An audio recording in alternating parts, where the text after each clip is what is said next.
औज़ुबिल्लाहि मिनश्शैतानिर्रजीम बिस्मिल्लाहिर्रहमानिर्रहीम। असार जी धरोई पै गई है, ये पूरे का पूरा टब्बर ही चोरां दा है, चोरां दा ते नाल नाल फराडियां दा भी। हुण वेखो भी खुद वो लंदनों जिहड़ा ना अकाउंट सिर्फ खुलवाए स, इत्थे रौला पाया सा और हुकूमत तो भारी हो गया ये शरीफ खानदान, पूरे का पूरा खानदान ही।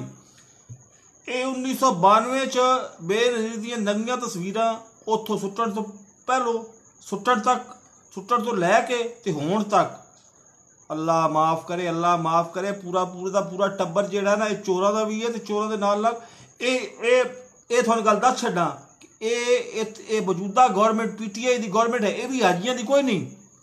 सिर्फ इतनी गल है कि ये ज्यादा अक्सरीयत नवियां दी, एक तो ना तजर्बाकार ना अनाड़ी खिलाड़ी नहीं, तो दूजे नंबर ते उन्होंने ख्वाब विखाए गए हैं, उन्हें वेखे हुए हैं ख्वाब ईमानदारी दे।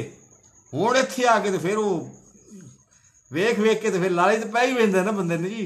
लेकिन ये जेडे पिछों लगे ना, अच्छा इन्हां दी सही ये मौजूदा गौरमेंट दी ना ये सही तफ्तीशा समझना सन। जब गौरमेंट गई, गौरमेंट जिसले वही सी ना हुकूमत हो, उस वेले समझो सन, इन्हां दियां तो समझ आ गई ना।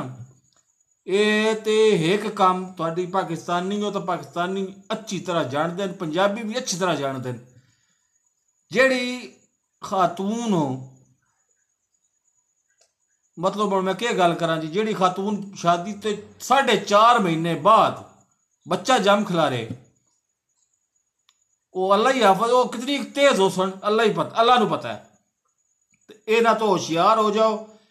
एक गल याद रखो, इमरान नूं वोट दियो ना दियो, पीपल पार्टी नूं वोट दियो ना दियो, इन्हां नूं वोट बिल्कुल ना देना। ये बड़े वड्डे फराडी है। मैं इन्हां दे नाल पूरी तरह वेखण तो बाद ना तुहानूं मैं दसदा पिया, बड़ा वड्डे फराडी है। सियासतदानां दे बारे अवाम दा देना हक बनदा है। मैं हक समझ के, अपना हक समझ के गल कर रहा। ये बड़े वड्डे फराडी है।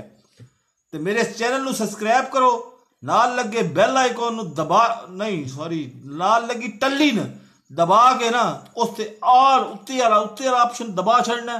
तो वीडियो ज्यादा तो ज्यादा लोगों मंडी दबी के रखना है।